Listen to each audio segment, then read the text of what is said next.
Good evening, everyone. This is Blair Budd. Hello from the computer screen. Hope you all are doing well, and thank you for joining us tonight. I'm going to go ahead and get started with One Health Academy. So thank you for everyone that has logged on. We're really excited to have you here, and hope everyone is staying healthy and safe during these uncertain times. I hope we all know how important One Health is during these times. So please stay safe, and thank you for doing all you can to help the country move forward, and really looking forward to seeing everyone in person again soon. But until then, here we are, and really grateful for our speakers tonight for all their flexibility. Want to just make a few items before I present or introduce them. Special thanks to the One Health Commission for allowing us to use their platform, the GoToWebinar. We wouldn't be here speaking to you tonight if it wasn't for them, so please, as always, consider supporting them if at all possible. We couldn't have any of our recordings or this capability without them. And always for our help from ASM, American Society of Microbiology, for hosting us when we are in person. So thank you to those two groups. And just a special note about this evening, we are in a webcast format, so all the attendees are on mute, and the speaking roles will be myself and our two speakers tonight. Yes, two. If you have questions throughout the presentation, I just ask that you please put them in the chat box, and after the presentation, I will read them as far as we can get through them, and our speakers will respond. For those that we don't get to in terms of quantity of questions, our speakers have agreed to address them afterwards. So please feel free to ask your questions, and they will have graciously agreed to follow up with you guys after the webinar to replace that time frame that they might have been able to spend with you in person. So, and I did say too, this is a new thing for the One Health Academy. We have both Gary Flory and his daughter Ava Grace with us tonight. So I'm really excited about that, and I will go ahead and get started with their introductions. So Gary Flory is the Agricultural Program Manager for the Virginia Department of Environmental Quality. In this role, Gary provides leadership on numerous issues surrounding the nexus of agriculture, the environment, and public health. Gary also founded G.A. Flory Consulting, a global consulting firm to help clients with a range of services including animal disease and natural disaster response, agricultural emergency planning, and emergency response training. Gary has conducted trainings, given presentations, and deployed on numerous animal disease outbreaks around the country and internationally. Ava Grace Flory, his daughter, is a high school sophomore and will be attending the Massanutten Regional Governor's School for Integrated Environmental Science and Technology this fall. Ava Grace has been engaged in applied science since middle school. Her projects including participating in Virginia, North Carolina African Swine Fever Research Team, the design and construction of a 3D model of the above ground burial system displayed at numerous international conferences as far away as South Korea, presenting at the University of Delaware's International Poultry Disease Response Certificate Symposium, and conducting a One Health Day webinar for the International Student One Health Alliance. So I'm really excited that they're here tonight to speak to you guys. Thank you so much, Ava Grace and Gary, for your flexibility in our cancellation on March and moving forward to this month. And without further ado, thank you so much. Well, thank you for the opportunity to be here this evening, and thank you all for participating in this event. Certainly, we would have liked to have met you in person and had the opportunity to chat with you afterwards, but that was not to be. So certainly glad to be with you here this evening. Okay, so what we wanted to talk about this evening is One Health issues as it relates to responding to animal diseases and natural disasters. Really going to focus on one particular aspect of that. So we're going to go ahead and get started.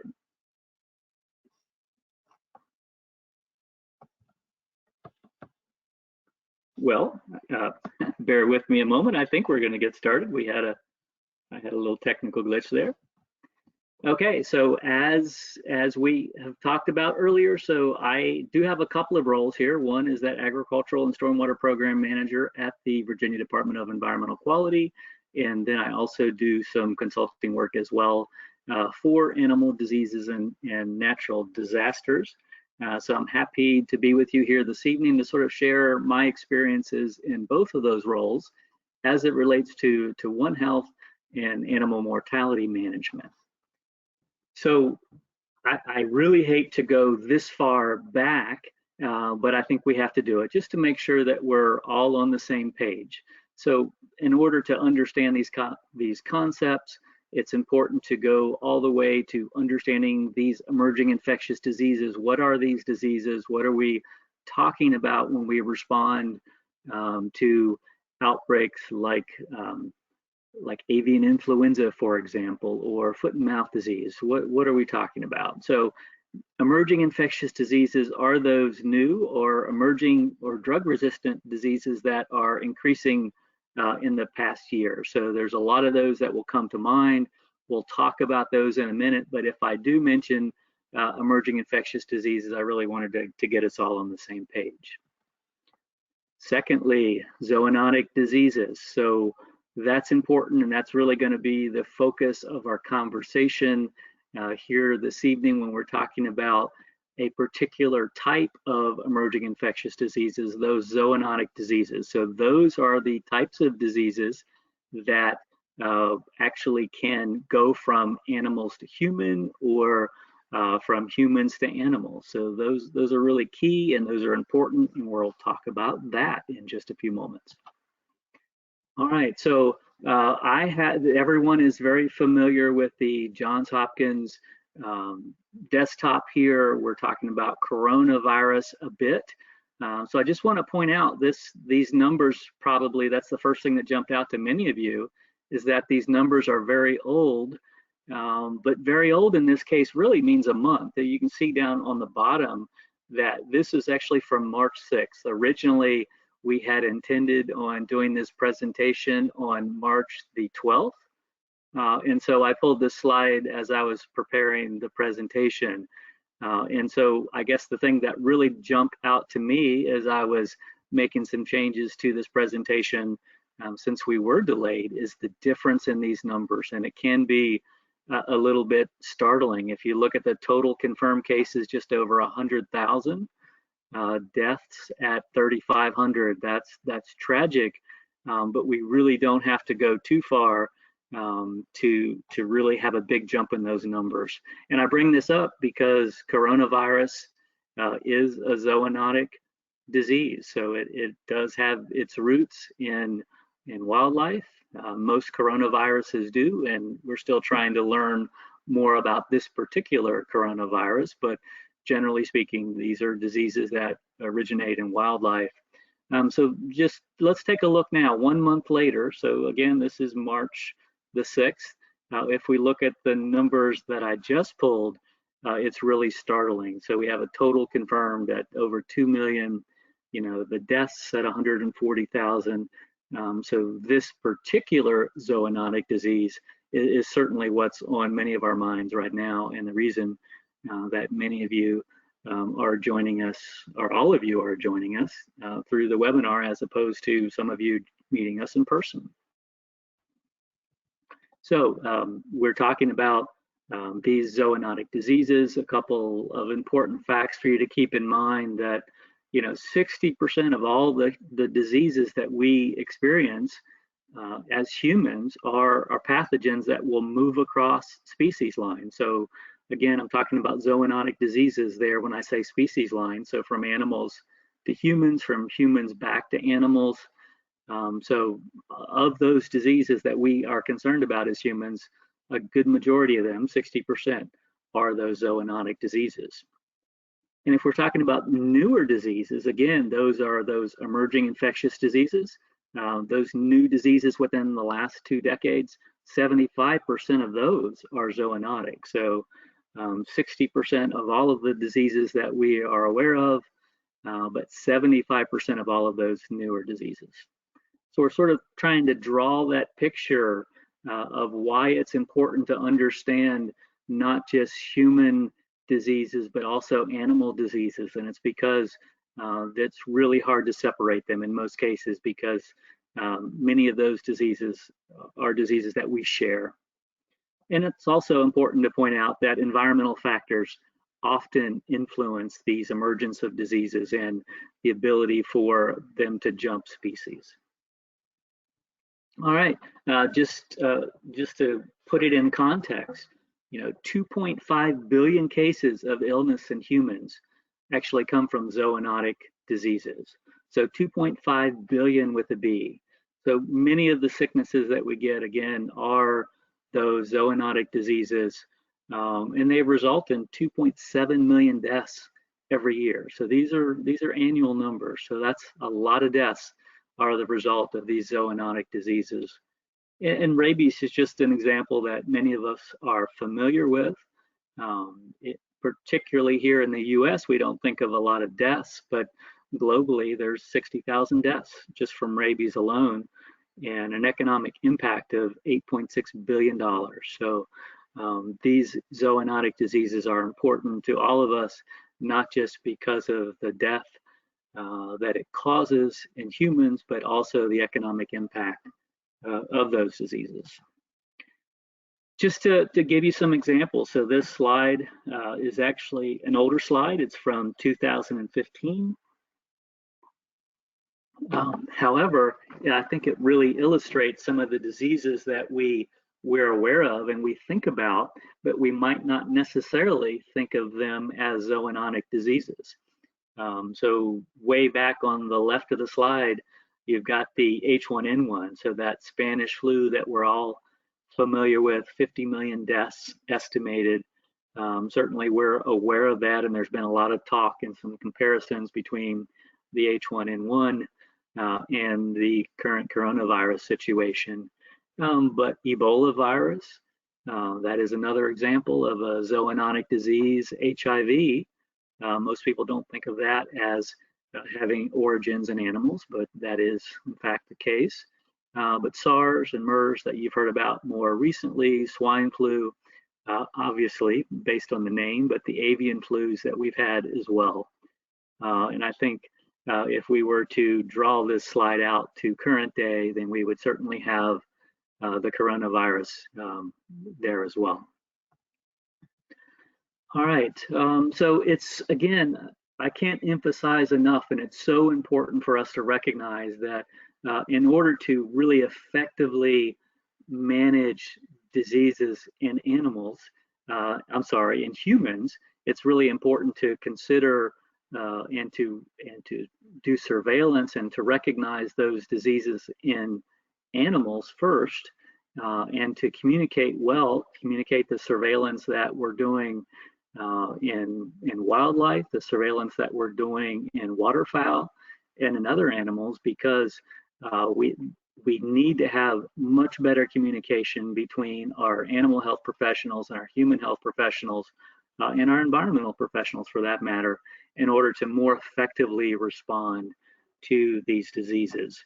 So if we just look here, you can see this typical bell curve that we're so familiar with. So if we're looking at exposure in animals to a disease organism, there's going to be this bell curve for how long this exposure is and how many animals are exposed. But then we start looking at when those animals that have been exposed start to show signs, so that we are aware that there's a problem. There's a delay in that happening. So you have to have the exposure first. Then they start manifesting signs in the animals. And if we're talking about a zoonotic disease, once we have the signs in the animals, then we're going to start to have the exposure in humans, which is going to be followed by, after the exposure, then we're going to have those clinical signs in humans. And then after we start seeing signs, there are some delays before we realize, hey, something's wrong and I really need to seek medical care. So what's happening is, from this entire start of the exposure to animals to this disease organisms, there's a delay in that time before the humans, that you and I, actually start to experience those symptoms, and we go and we seek medical care. But one thing you can notice here, if you look at the red line, what's happening is the longer we wait before we start responding to this outbreak, the more it's going to cost us to control that outbreak. So by cost here, I do mean cost in dollars and cents, but I also mean cost in terms of suffering in animals and suffering in humans and loss of life as well.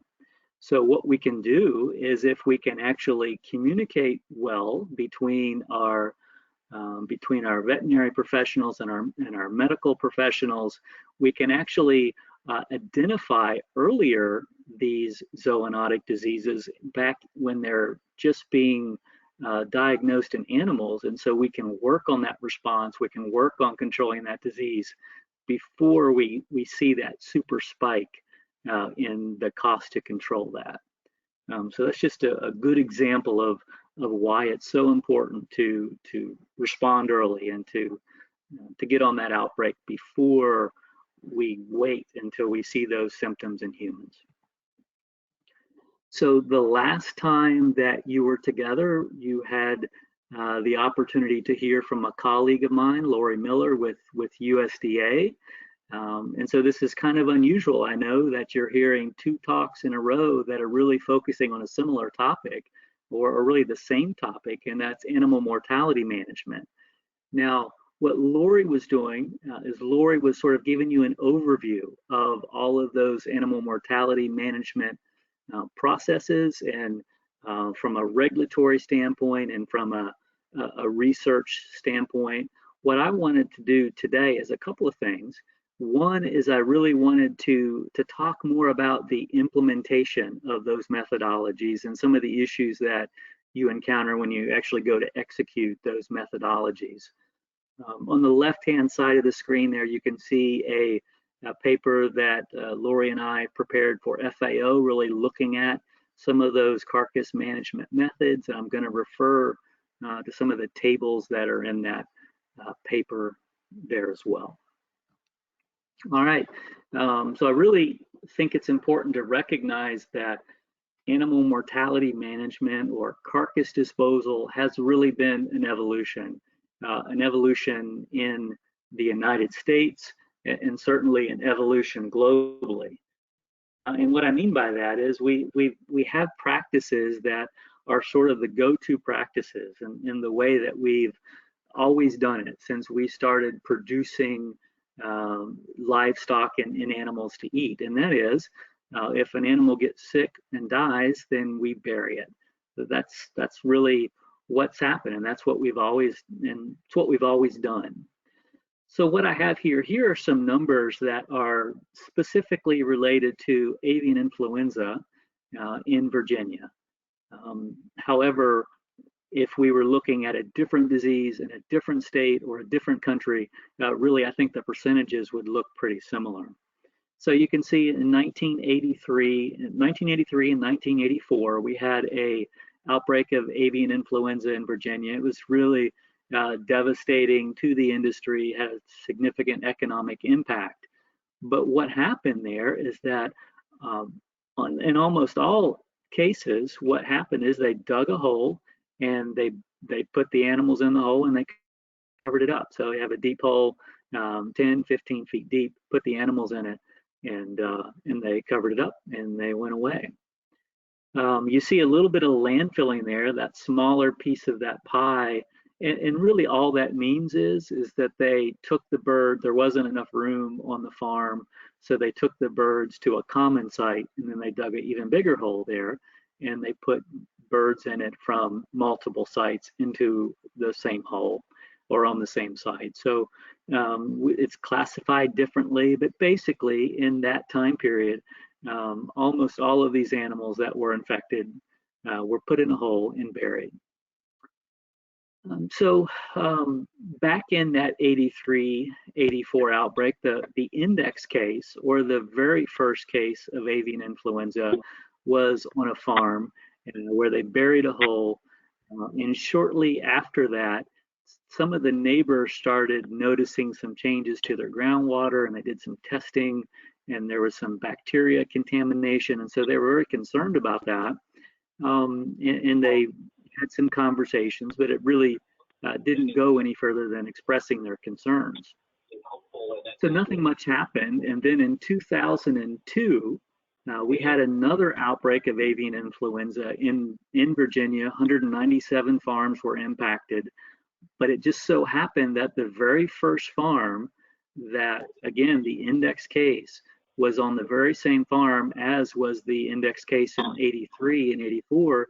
And so when they went to bury the birds on that farm, there was a tremendous amount of public outcry because some people in this area do rely on groundwater for the drinking water supply, that it was a new world, and burial, like we did so many years before, was no longer an acceptable option. And so we didn't have a plan. And so we struggled every day to come up with new ways to try to deal with that mortality. And that's where I became involved in 2002. And we did some incineration, we tried some composting, we did some landfilling. Again, it was a struggle every day. And by the end of that outbreak, we realized that we needed to be more intentional about this process, and we couldn't just wait and hope that we come up with a better method. So in order to respond to that, we started doing some research on composting for animal mortality management, and we learned a lot of lessons between the 2002 outbreak and the next largest outbreak that we had in 2015. I have to listen on the phone. And based on that work, we actually. Hi, Gary. I'm just going to pause you for a moment. For those that have joined us on the phone, we just ask that you please mute so we don't hear any background noise. Thank you. Sorry, Gary, go right ahead. Yeah, no problem. So based on that work, we were able to compost almost all of those birds on the farm, had much less environmental impact. And as a result of that, of the 50 million birds that died or were destroyed during that outbreak, most of those, 42 million of those birds, were actually composted instead of buried. So felt like that was a great improvement over the old methods that were used. So I just want to point out, when we're talking about animal mortality management, we often don't mention consumption. And just so that you don't misunderstand me, I'm not suggesting that we eat infected animals or contaminated meat. What I'm suggesting is if we plan ahead of time and we have our biosecurity practices in place, then it may be possible to move more animals to the marketplace, to the slaughter plants, before those animals become infected. But that takes planning, that takes a lot of effort ahead of time to make sure that you know routes that you can take, that you know how to do the permitting that's necessary, and you know how to move those animals safely out of control zones into the marketplace. So again, to be clear, I'm not suggesting we eat infected animals, but there are things that we can do to move clean, uninfected animals to the marketplace in a way that gets more animals there. So again, we talked about deep burial, and Lori talked about it a bit last week, and I think, or not last week, but the last time that you were together, I think she actually showed you this schematic here on the left. And really what that's suggesting is that, burial may be appropriate in some environments where you have very deep groundwater, you have a clay soil, but there are other environments where your groundwater is shallow, where it is possible to actually have leachate that contaminates that groundwater zone that might be being used for domestic water, or might be used for water that's being consumed by animals. And there are implications of that. In practice, this photo that you see here on the right, that is a burial site related to an African swine fever outbreak in Vietnam. And I guess I wanted to show that to you because in practice, we talk about, liners and some of those sort of things that can be used. But in practice, I mean, you can see here in this picture that, putting some plastic, along the walls of a burial pit is really not the same as the liner that you might have in a landfill. So it really does very little to actually prevent contamination, and it's quite common through many parts of the world to dig a hole and bury your animals still. And we do think that there's some methods that can we can manage our mortality in a way that has much less impact.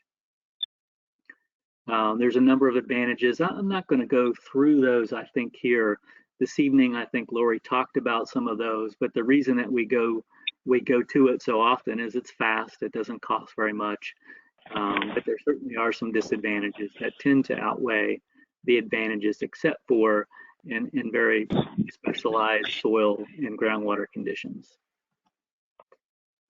Incineration. So burning and incineration, there's a lot of practices that fall under that. So the picture in the left that you see here, that's not my picture.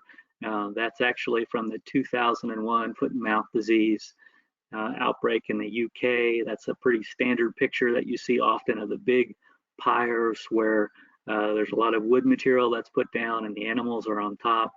There's a lot of concerns about environmental impact of that, but there's also some disease transmission concerns as well. The picture on the right, that is a burial pit. This is in, I say burial pit, what I mean by that is they actually dig a shallow trench, and I'm not sure that you're able to see that from the site, but then they put all the wood in there, they place the animals on top, and they put some wood on it, and they incinerate those carcasses. So in practice, some of the biosecurity concerns you have to worry about here is all that wood is coming from somewhere, and this is an infected farm, and so you really need to manage and practice how are you bringing your fuel supply onto that farm, and can you do that in a biosecure way that you're not spreading the disease while you're trying to control it.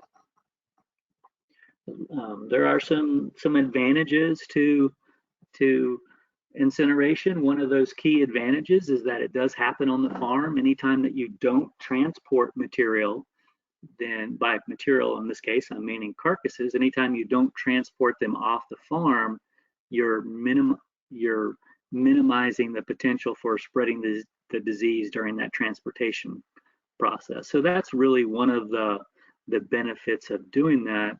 But there also are, again, some risk that you need to keep in mind.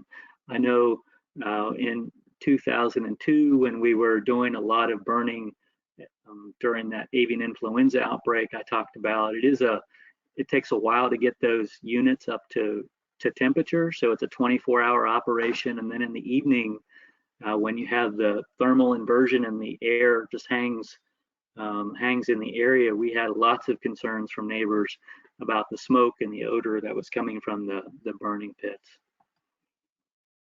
So composting, I mentioned that earlier. Composting has really been a method that has really shown promise, and again, for 42 million birds during the avian influenza outbreak in 2015.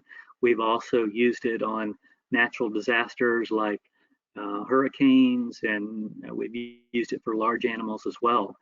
So that's something that has really been a benefit. It is quite quick for poultry and even larger birds like turkeys. We can compost them in 28 days. So if you're talking about a 45-pound bird and you can compost it in 28 days, most people find that pretty remarkable. And we're going to talk about composting, or actually Ava is going to talk about composting in a little bit, but there are certainly some advantages to composting. One of the concerns we talk about is sometimes it can be slow and it may be expensive compared to burial, for example, because it does take, you have to bring in some wood chips or some other carbon material in order to do that composting, and that can cost some money. But generally, it's got a significant number of advantages, and we do use it a lot now when we're dealing with animal mortality. And I'm not really going to talk about it here this evening, but Ava's going to talk about it in just a little bit. But I just wanted to draw your attention to it. Above ground burial, that's a new methodology that we have been working with here recently. Again, I'm going to leave that to Ava to really talk about it in much detail. But again, just point out some of those advantages and disadvantages. These are some tables that are within that FAO document that I referenced earlier, so you can refer back to that if you would like to. All right, the final thing that I wanted to point out here is that there is a tremendous number of resources for managing animal mortality, whether it be a disease outbreak or a natural disaster, and USDA has pulled a lot of that information together on this dashboard. And so I just want to make you aware of that. You can Google it. I have a link to it here on the left that you can look at, but it gives you many tools for how to implement each of these methods, and gives you calculators to figure out how much space it might take or the amount of materials that might be necessary to implement it. All right, so next I'm going to turn it over to Ava, who's going to proceed with a couple of other considerations.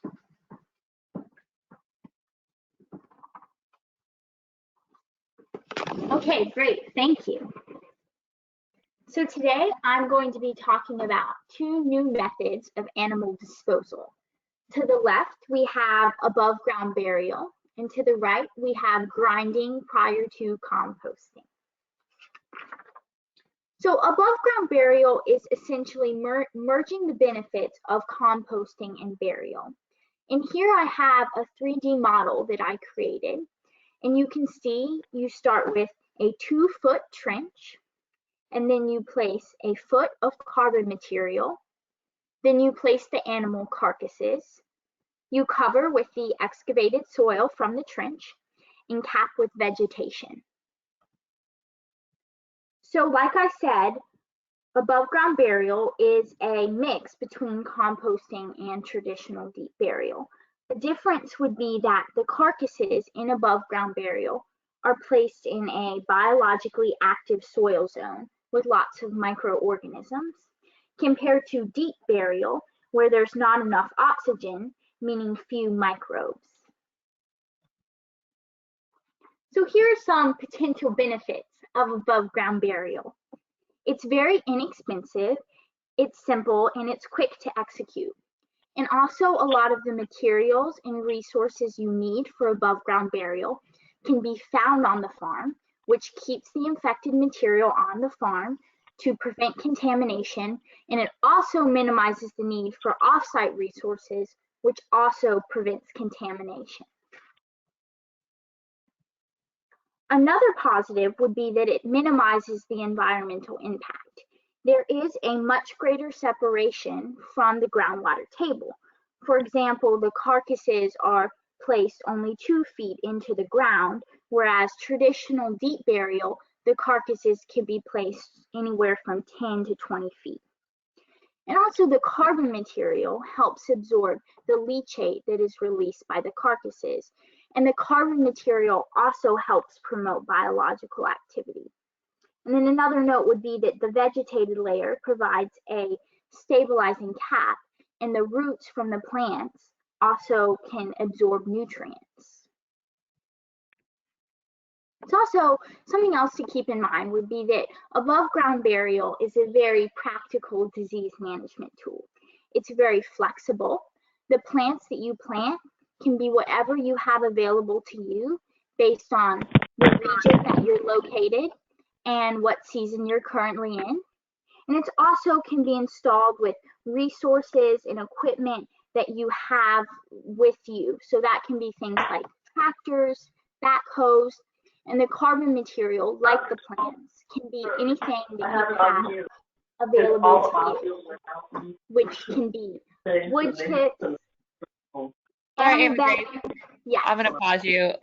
Everyone on the audio, on the phone, please just take a moment and look and see if you're on mute. We're hearing some background noise and it's pretty disruptive. Thank you. Sorry.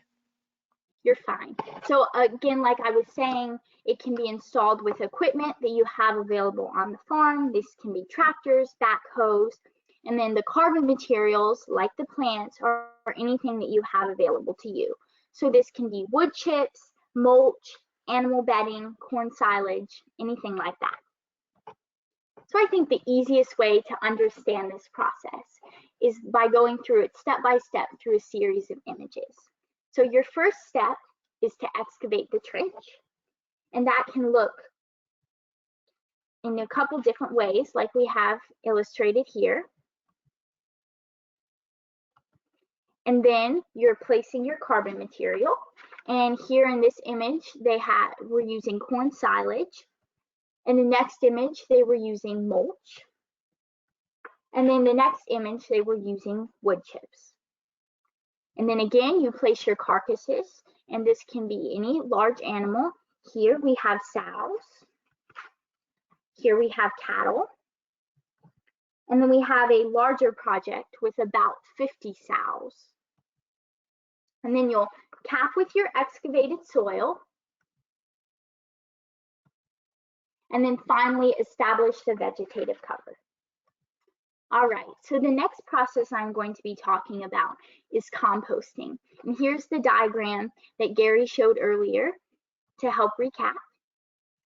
So we as researchers have found that composting for large animals can take a long time. So we were looking for an effective way to help speed up that process. And a solution that we came up with was carcass grinding prior to composting. We conducted a proof of concept demonstration in Virginia where we were working with a horizontal bed grinder that you can see over in the right, and that's typically what you would use for trees. And we were also working with sows, and that project was a success, resulting in about the largest piece coming from the grinder to be about less than 2 inches, and that's a less than 2-inch bone over in the left corner. And then after that, we conducted several operational scale demonstrations in North Carolina, where we were looking at grinding prior to composting compared to traditional composting, and grinding prior to above ground burial compared to above ground burial. So here are some potential benefits. Like we were hoping, it does reduce the composting time. So we can get that time from up to 9 months down to 30 days. And it also reduces the amount of carbon material needed, which is very important because in some cases that carbon can be quite costly, and this reduces the carbon needs by about 25%. And we're also seeing increased temperatures in the compost pile, which is likely because there's a greater surface area between the carcass and the carbon, which means more biological activity, which means increased temperatures. And then one last note would be that it does decrease the long-term management of the pile, which is a positive for farmers because it means they have the ability to get their farm back into production quickly and efficiently. All right, thank you. So that was all that we had, but we tried to get that done in time to answer some of your questions. So I hope we can do some of that here. Thank you so much, Gary and Eva Grace. Great presentation. And I'll just ask for those that have questions. I'll give you a moment or two to write those in the question box. We do have one right now, but if we were in person, I just want to emphasize that we would be handing you, as a token of our gratitude, a flag that's been flown over the Capitol. So I'll make sure that that gets to you guys sometime soon. But that's a tradition we have at the One Health Academy. So thank you so much for your time. That's great. Thank you. Thank you. Yeah, it was wonderful. And so my first question I have is, what are composting times for swine and cattle? From John Shaw. Yeah, so great question. So it really depends upon a lot of issues. So time of year, climate. So that really makes a difference. But the key really, or the average times for swine and cattle. So let's just start with cattle. So in cattle, you can really expect to take 4 to 9 months to compost a cow. And to be clear, what that means is that at the end of that process, you're still going to have some bones. So we're not actually breaking down those bones. You still might have some thigh bones or some hip bones, some skulls, but you are composting that material in that period of time to a point where you have a material that could be safely used as a soil amendment. If you are composting for a disease outbreak, the composting process has been shown to be effective for inactivating most pathogens of concern. For swine, it depends upon the size. If they're piglets, it's going to go much more quickly. But sows themselves, generally speaking, it's going to be in that 3 to 6 months, up to 9 months. But generally speaking, in 6 months, you're going to have that sow composted. I mentioned there are some other factors there. If you are being more active in that process, like turning the pile, or if you have air that's being forced into the pile, that can increase the time. But just in general, if you're talking about whole animals, you're talking about a process that's going to take you 6 to 9 months. If you grind it, you can actually accomplish that same decomposition and end up with a product that could be used as a soil amendment within 30 days. Great. Thank you for that answer. All right, our next question and comment is, that was an amazing presentation. Thank you so much. I wanted to know if there is any research in producing organic materials needed for the composting step. For example, cheaper alternatives.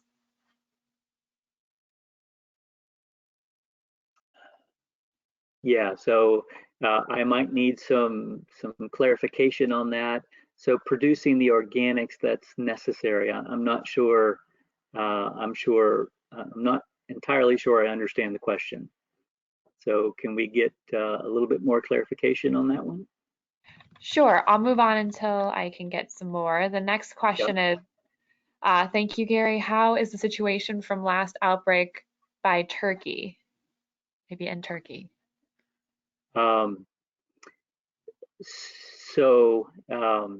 In Turkey's perhaps. So, I mean, I just recently returned home from the Carolinas.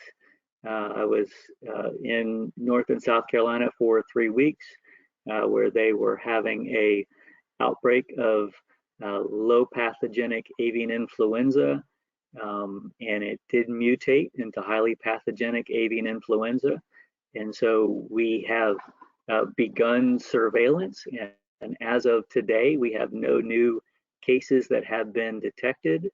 But still, there are 11 farms in North Carolina, 2 farms in South Carolina, where they are continuing to manage that disposal and cleaning and disinfection process. So we're moving forward in good progress, and we certainly hope that we don't get any new positives.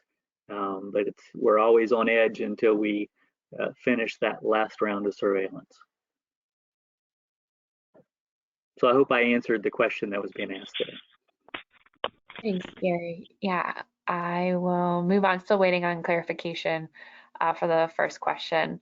The next is, what is the role of causative agent in selection between above ground burial and compost? What is the role of the causative agent in selection between above ground burial and compost?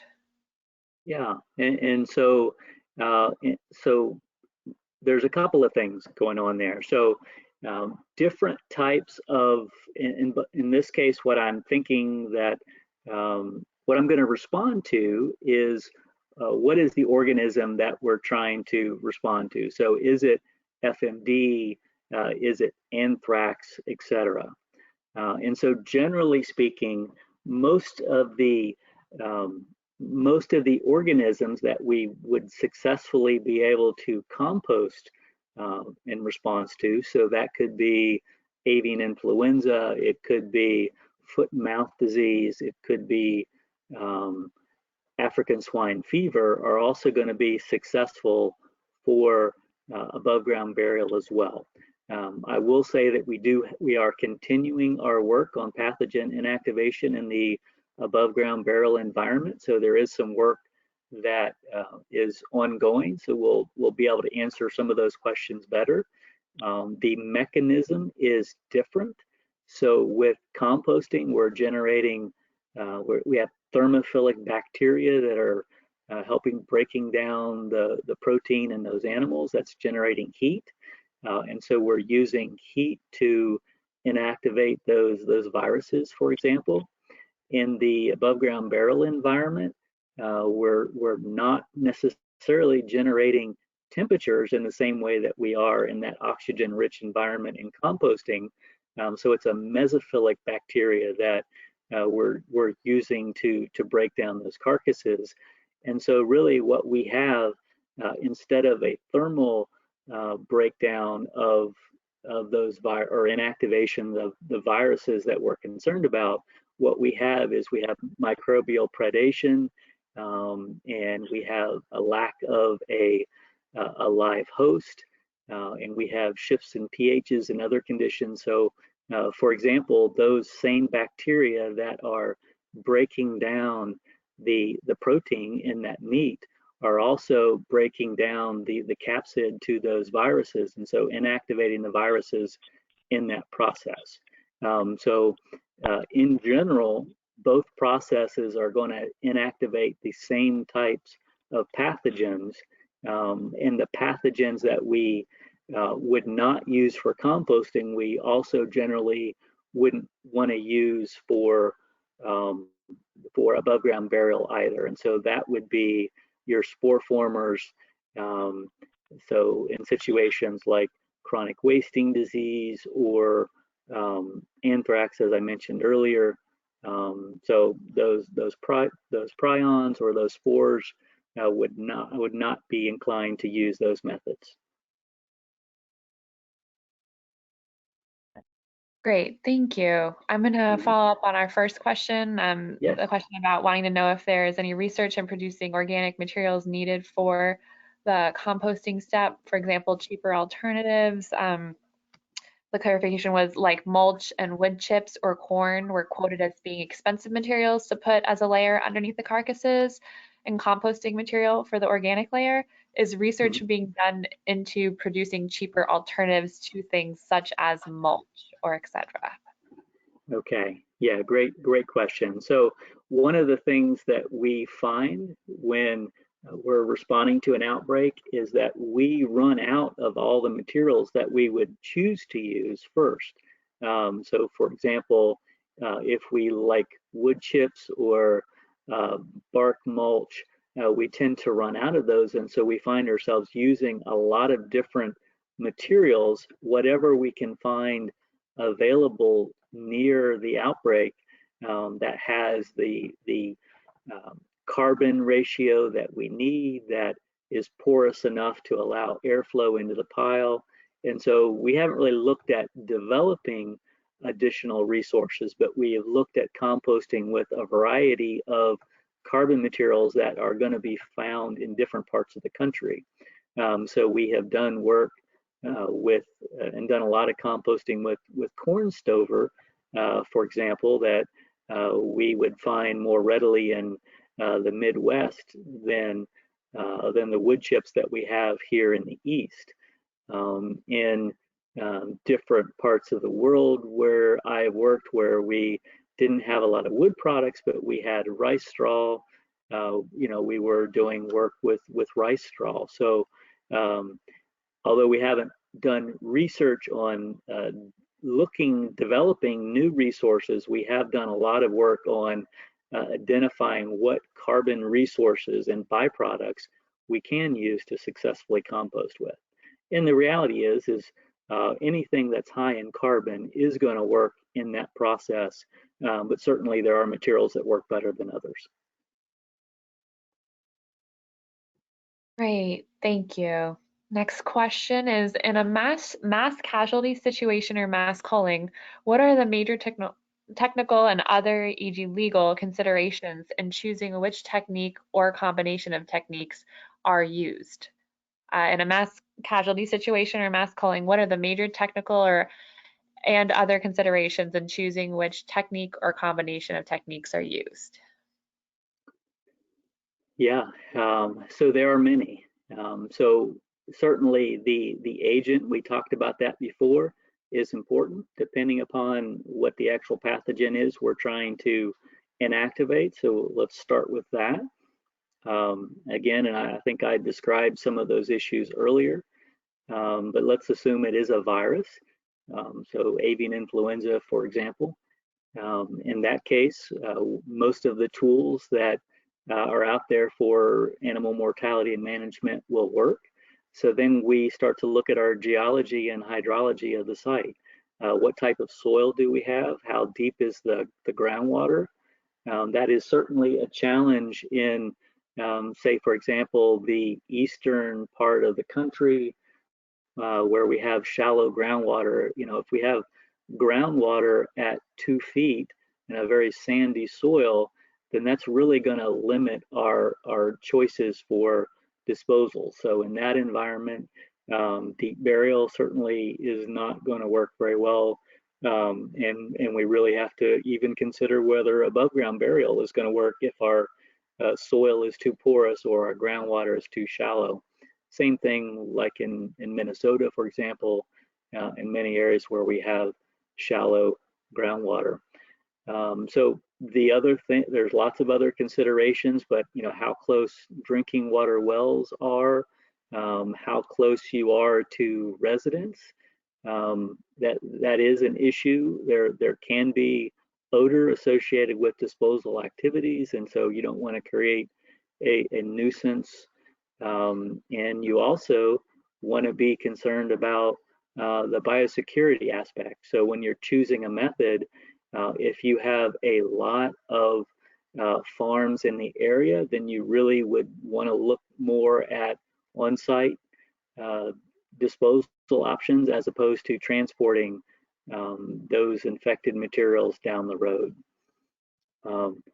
However, I do want to point out that, you know, rendering where it's available, landfilling where it's available, incineration where you do have large cogeneration facilities with capacity, those are all options. We can safely move infected carcasses down the road. I guess if you think about it, we move hazardous materials every day. We know how to move nuclear materials. So it certainly can be done with infected animals, but we just have to be aware of biosecurity. So those are some of the key issues. Thank you. We have two questions that are rather similar, so I'm going to combine them. How long after composting diseased animals can you resume using the soil safely for other things? For example, farming vegetables, or can you never use that soil again? And this could be a question for both methods in terms of when the ground would be viable to use again. Mm-hmm. Yeah, good question. So both of those methods that we talked about for both above ground burial and composting, those are biological processes, and as I said, they're going to inactivate the pathogens of concern.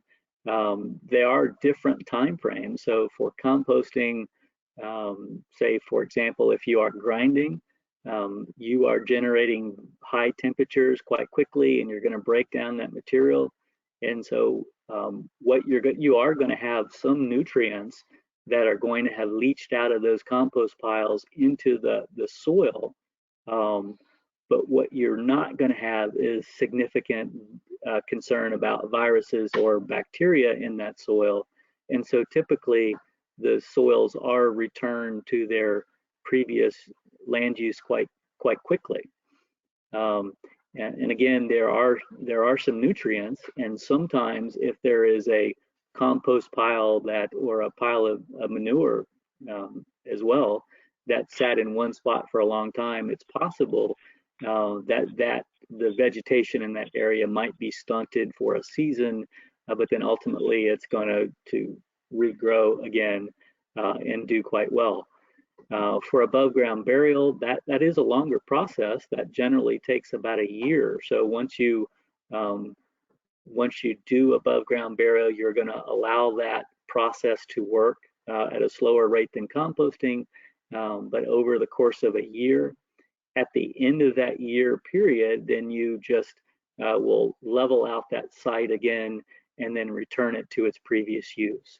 And so we really haven't seen negative impacts of above ground burial. In fact, what we have found is we're finding a significant or actually a visible difference in the vegetation on the above ground burial trenches themselves versus the soil right next to it, because there's extra nutrients that are available for those plants over top of that above ground burial environment. So in the sites that we've worked on, after a year, they have returned it to its previous use.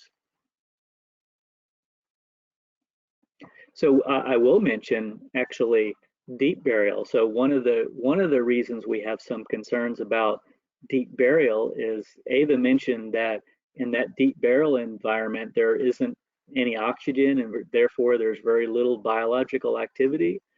We have actually had a school site that was developed over top of a burial pit. It was actually that 83 outbreak of avian influenza that I mentioned. They actually started to build a school 15 years later on that same site, and they encountered those, in this case, turkeys that had been buried in the ground deeply for 15 years, and they actually looked very close to what they looked like when they were put in the ground 15 years ago. That just shows you how little biological activity there is, and with those deep burial sites, there actually is a long-term impact on future land use of those sites. Perhaps more details than you wanted, but hope that answered the question. Thank you, Gary. I'll ask you one more, and then for everyone that's asked questions, Gary and Ava Grace have been kind enough to answer them following the discussion via contacting you. So thank you for that. There's a question, the final question for this evening will be, how about anthrax? So I guess that's in relation to these processes in general. Yeah, so in the processes that we focused on, which is the composting and the above ground burial, neither of those processes is going to impact those anthrax spores.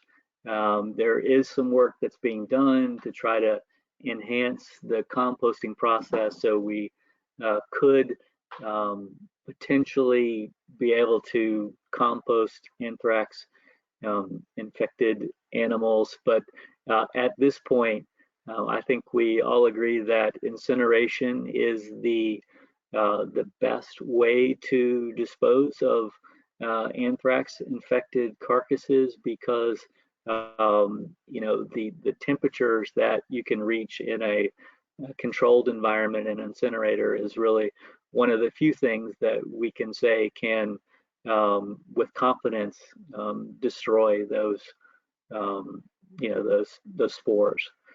So there are some other methods out there, alkaline hydrolysis and a few others that are capable of doing that as well, but they generally have not been developed at to a point where you can use them at a larger scale. There are units that can do that, but they generally are not of the size where you could do it for a large outbreak, for example. Great.